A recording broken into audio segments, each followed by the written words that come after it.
Daay sugyot ang akong spiritual director. Ingon siya nga kung doon ako no'y mangdaot nato adto sa dagutanan sa may chapel or sa simbahan ug paghalad og kandila inubanan sa pagampo nga magmamaayo ka ng tawhana. Mao na ang kahulugan sa bless our persecutors.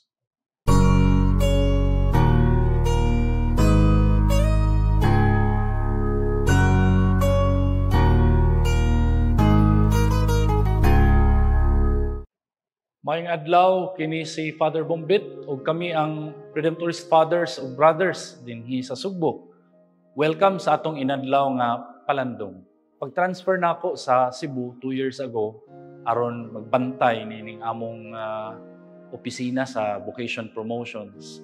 Nasakpan jud nako nga perting daghanag-anay halos mahurot ang files sa mga seminarista pati tong among mga vocation promotion materials horot tanan gipangkaon mao ngita gyud mig paagi aron ma-repair ang maong opisina kay peligro jud ang anay basig unya damlag ang tibok namong monasteryo na mao na ni mahugno og dili na namo aksyonan karon.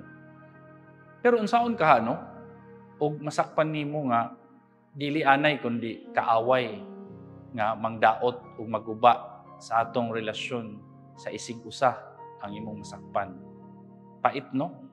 Siyempre, maka-high blood, makataas ka na og blood sugar, pero di ta padalas tama.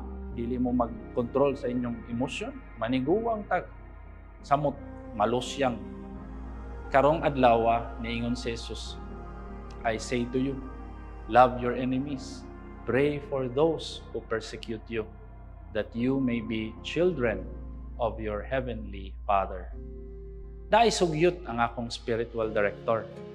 Ingon siya nga kung doon ako no'y mangdaot nato adto sa dagutanan sa may chapel or sa simbahan ug paghalad og kandila inubanan sa pagampo nga magmamaayo ka ng tawhana. Mao na ang kahulugan sa bless our persecutors. Hagit sa atong ebanghelyo karon nga tratuhon nato ang mga ingon ni ana isip igsuon o sa ingon pa kapwa. Sa katapusan, ikaw ra pud ang mahibulong kay dili mo epekto ang ilang pangdaot kay dili mahugno kundi bawsan nimo og pagampo ug maayong pamatasan.